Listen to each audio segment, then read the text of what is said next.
Good morning, and thanks for choosing Fox 10 News on this Saturday morning. Happy Saturday and happy first day of May. I am Gianni Navarro.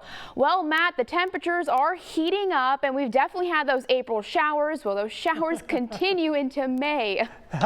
They will, but not today. So that's the good news. Good. We get through our Saturday all right, but then yeah, we get right back into that. So here we go. Temperatures right now, we're looking at upper 50s and low 60s in most spots. So it's a pleasant start here to the day. 59 in Evergreen, 58 in Pace, 61 in Crestview. Zooming on down to Mobile and Baldwin counties, got 62 out the airport. So that's comfortable outside. You can do short sleeves to start off with.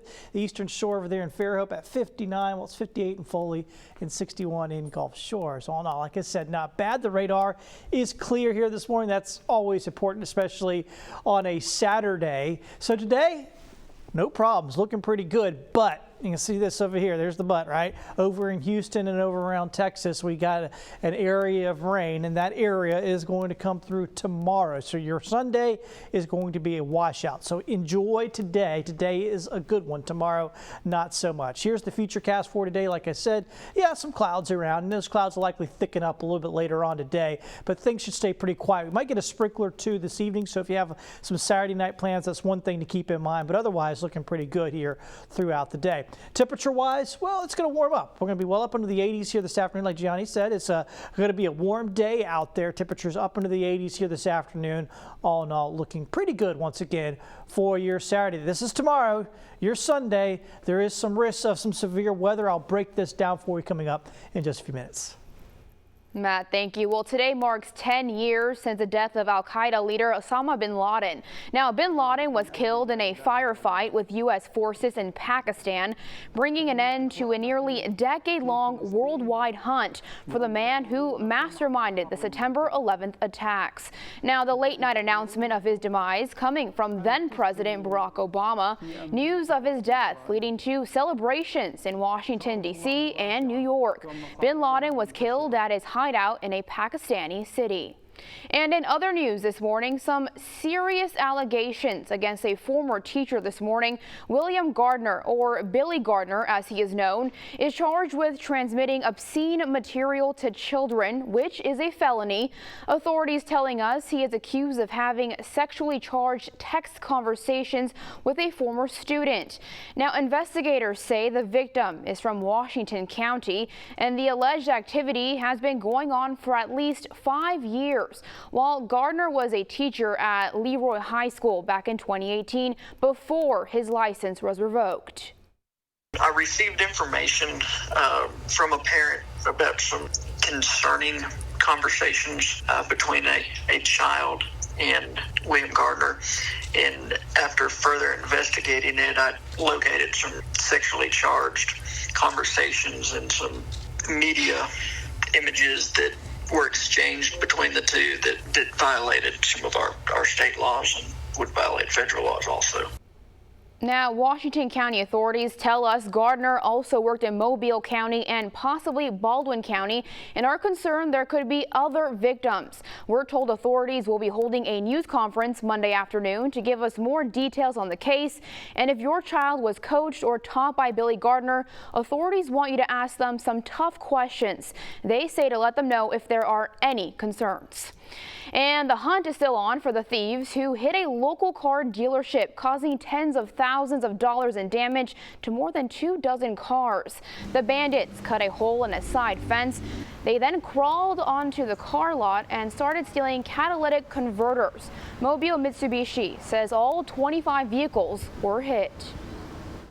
Once it was one car, we kind of figured if it was one, there was probably many more. So then that's when we looked up under all these on this line, and pretty much every single one on this line has a catalytic converter cut off of it. It's a quick cut leading to an easy buck, but for the unlucky victims, it's a major pain. The dealership says once they pay to fix each car, they won't be able to sell them at full price, which all adds up. The crooks want the precious metals inside the part from the vehicle's exhaust system. They then sell it to recyclers for a few $100. Catalytic converter thefts are up nationwide, including right here in the port city. Now, the crime wasn't caught on camera, but MPD is investigating. The dealership is asking anyone with information to come forward.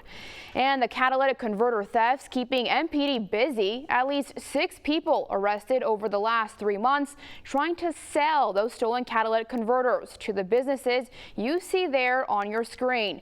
Now, so far, investigators say more than 100 catalytic converters have been stolen this year. And a teenager accused of shooting 9 people at a high school football game 2 years ago will stand trial as an adult. The judge denying a youthful offender request for D'Angelo Parnell.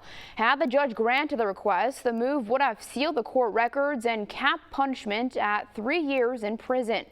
Parnell was 17 when prosecutors say he opened fire at a game between Williamson and LaFleur High Schools at Ladd Peoples Stadium.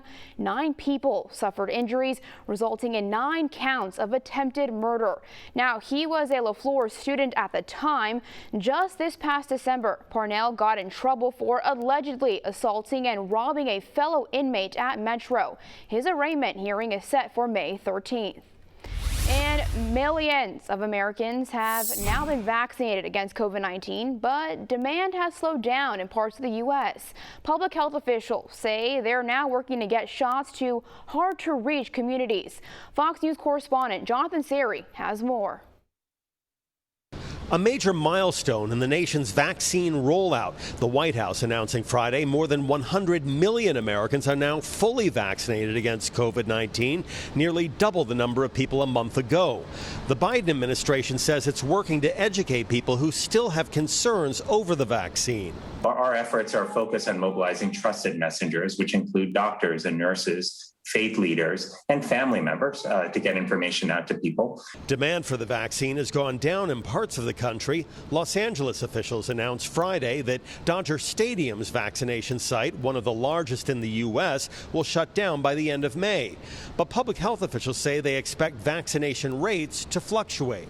Given that we've succeeded in getting vaccinations to the lion's share of those most at risk and those most eager to get vaccinated, we are now increasingly focused on other groups that will take time to reach. Meanwhile, a new UK study finds that 1 dose of Pfizer's vaccine may not produce a strong enough immune response against new variants unless someone has already been infected with the virus. The Imperial College London finding that people who previously had mild or asymptomatic infection had greater protection against variants from the UK and South Africa. The immune response was weaker in people who had not been infected. Researchers say the study highlights the importance of getting a second dose of the vaccine. In Atlanta, Jonathan Seri, Fox News. And a new Centers for Disease Control and Prevention report is giving the thumbs up to the safety of the Johnson & Johnson COVID vaccine. The report found there were 17 cases of a blood clotting condition among people who received the vaccine, but overall, the CDC says only 3% of all reported reactions were serious. However, the report also noticed a few dozen anxiety-related events among thousands of vaccine recipients. They usually involved rapid heart rate and breathing and sometimes fainting, but the CDC says those reactions are not considered serious. Now, experts attribute them to more people who are afraid of needles opting to get the J&J vaccine because it involves only 1 shot. And Mobile County now considered very high risk for COVID-19 transmission. That is according to the Alabama Department of Public Health. But the daily case count is dramatically lower than it's been for most of the pandemic. You may be wondering, how does the Alabama Department of Health come to that conclusion? Well, the answer has to do with how the state calculates the risk assessment. It has to do with the trends and cases in Mobile County that are up over the last 14 days. But Dr. Scott Chavers of the Mobile County Health Department says things still look good in the big picture. In the last 24 hours here in Mobile County, we added 15 cases of COVID-19. We added 3 hospitalizations, and we were actually down 4 with respect to those currently hospitalized. So again, numbers are going down. Infirmary holding a vaccination event at Wilmer First Baptist Church. It starts at 8 and ends at 11:30 this morning. They are also offering vaccines, cancer screenings, and more today at the Arts and Crafts Festival in Fairhope. The Infirmary Cancer Care Mobile Screening Unit will be parked at the intersection of Magnolia Avenue and North Section Street between 9 and 3. Thomas Hospital will be giving the Pfizer shot to anyone aged 16 and older. Healthcare members will also be on hand to provide health screenings, information, and more. We'll have more on the Arts and Crafts Festival later this morning.